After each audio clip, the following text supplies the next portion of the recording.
Pinagdebatehan sa pagdinig ng Senate Blue Ribbon Committee kahapon ang issue sa restitution o ang pagbabalik ng mga ninakaw na pondo ng bayan. At kabilang sa mga natanong dyan ay ang kontratistang si Curly Discaya na nagsabing sila ang tila ninanakawan sa restitution. Nagbabalik si Luisa Erispe sa sentro ng balita. Naging mainit ang talakayan kahapon sa Blue Ribbon Committee hinggil sa mga nais tumistigos sa investigasyon para sa flood control projects.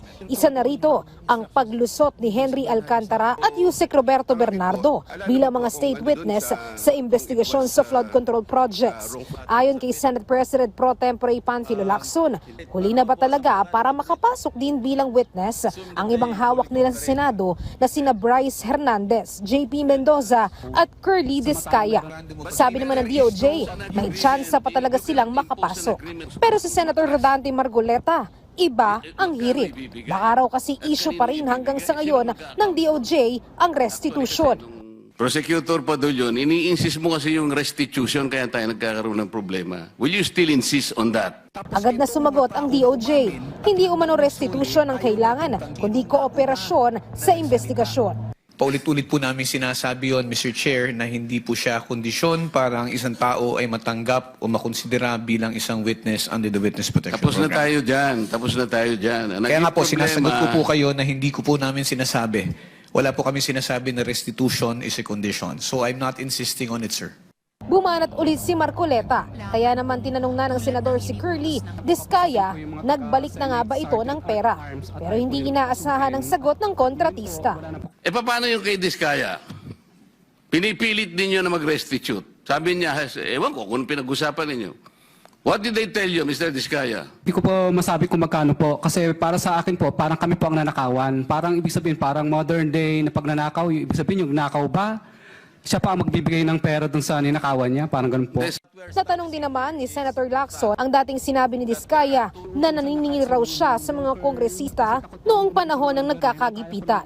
Baka umano ito yung mga kickbacks na agad na hiningi ng mga mambabatas sa kanya kahit wala pang pondong na ilalabas. Pero sabi ni Discaya, talaga lang may utang sa kanya.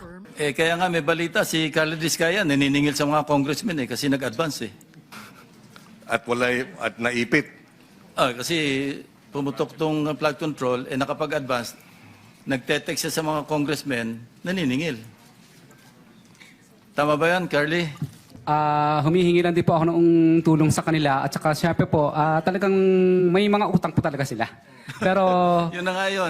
Bukod naman sa pagiging testigo ni Discaya, may isa pang nagisa sa Senado na tetestigo din sana sa flood control project sa Oriental Mindoro. Ito ay si dating DPWH Regional Director Pakanan na pumunta sa Senado na naka-hood at naka-face mask. Government employee. Bakit siya nagtatago? And a resource person, not a witness. Bakit na nakatakip yung mukha ni Ginoong Pakanan? Kalaunan, napa-face reveal din si Pakanan. I do not see it as valid. How can he... Maybe he's protecting himself from shame. Baka lahat ng witnesses namin, resource person, nakatalukbong. At hindi namin papayagan, unfair yun. Your Honor, I will comply naman po kung ano po ang sasabihin. I think, that's the ruling of the chair. Kindly expose your face.